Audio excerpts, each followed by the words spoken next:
Good afternoon, everyone. Thank you so much for joining me here this Saturday. This is your fourth stimulus check update, fourth stimulus package update, and daily news report.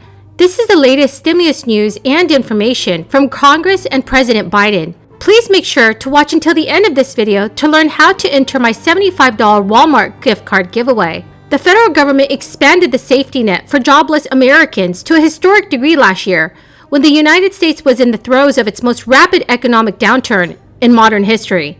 The CARES Act, passed in March 2020, raised weekly jobless benefits by $600 a week, offered aid to workers typically ineligible for traditional state benefits, such as the self-employed, gig workers, and part-timers, and extended how long people could collect the aid. Congress twice extended the programs, last December and again this past March, but opted not to do so a third time. This means about 9 million Americans are poised to lose their benefits by Labor Day. Another 3 million or so will see their weekly benefits greatly reduced. Families are afraid of what comes next. According to CNBC News, some economists believe that the program should end now, arguing that enhanced federal benefits offer an incentive to stay home rather than look for work. White House officials also recently signaled that federal benefits should cease as planned in most U.S. states.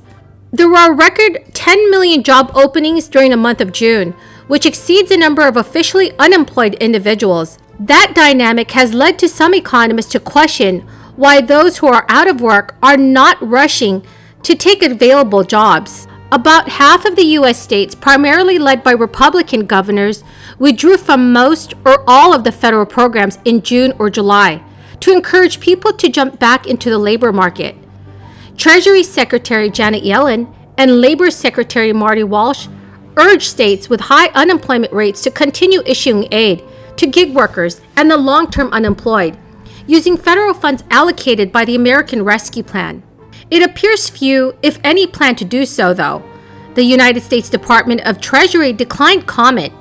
The United States Department of Labor is not tracking state decisions because it doesn't oversee use of those federal funds. Many economists are concerned that cutting off benefits too soon, while people are still struggling to find jobs, could further slow the economic recovery. For example, unemployed workers were more likely to find jobs in states that ended federal benefits in June, relative to those that did not. So everyone, what are your thoughts about all of this? Please leave them in the comment section below. Because the loan is being paid in full, Ohio employers will not see any increase in their unemployment taxes from the pandemic surge of unemployment payments. Repaying this loan removes the burden that would have fallen to businesses such as this. Now Ohio businesses can spend their hard-earned dollars on employing people, on investing in their companies. The forthcoming budget reconciliation bill has been described by members of both political parties and the news reports as a $3.5 trillion spending bill. House Democrats passed the $3.5 trillion budget resolution that their Senate counterparts approved earlier this month. The resolution is merely a framework, though.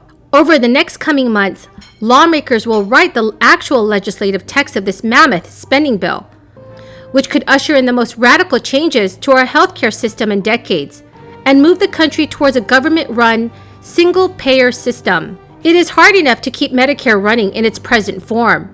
The federal insurance program for seniors and those on long-term disability already pays out more than it collects in payroll taxes and beneficiary premiums.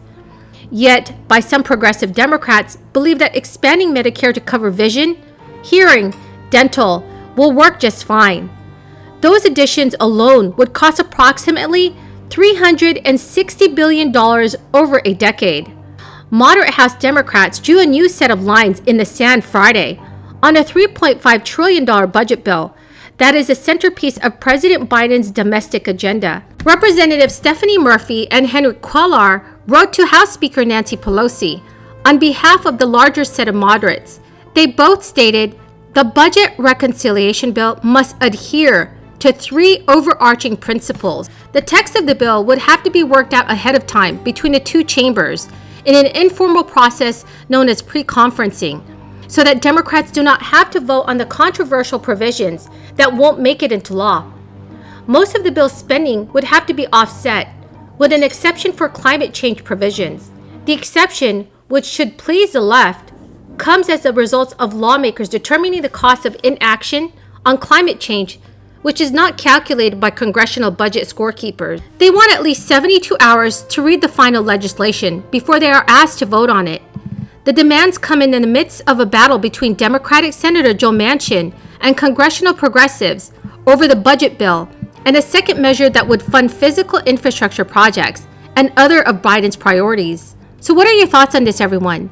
Should Congress use the budget reconciliation process to pass the infrastructure package?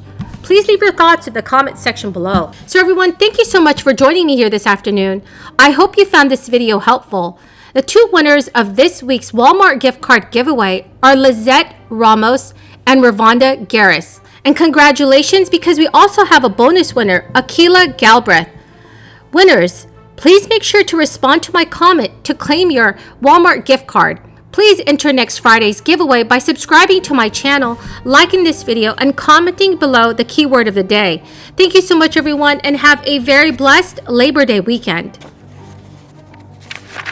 What distinguishes this proposal is its ability to unite the environmental movement, the labor movement, and the large automakers.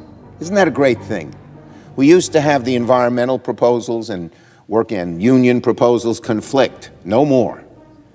Because we're taking each other's needs into account. This bill has already earned the support of the Sierra Club, the National Resources Defense Council, and the League of Conservation Voters, the UAW, and the International Brotherhood of Electrical Workers. And car manufacturers like Ford and General Motors are supportive as well. So you got the whole span. Something like this should pass with a lot of votes, I hope. And I was very proud to see President Biden put my Clean Cars for America proposal at the heart of his American Jobs Plan. In recent weeks, the virtue of such a plan has been made apparent to millions of drivers, and not just for climate-saving reasons. The gasoline shortages all along the eastern seaboard, though temporary, revealed once again that electric vehicles can be more reliable. For EVs, the price and availability of fuel doesn't depend on the ebb and flow of fossil fuel discovery, the volatility of international markets, or panics like the one we just saw. On every front, on jobs, on American economic leadership, protecting the planet, transitioning to a clean car future provides enormous benefits. In the 20th century, in auto manufacturing, America led the way. If we fall behind on electric cars, we will no longer lead the way.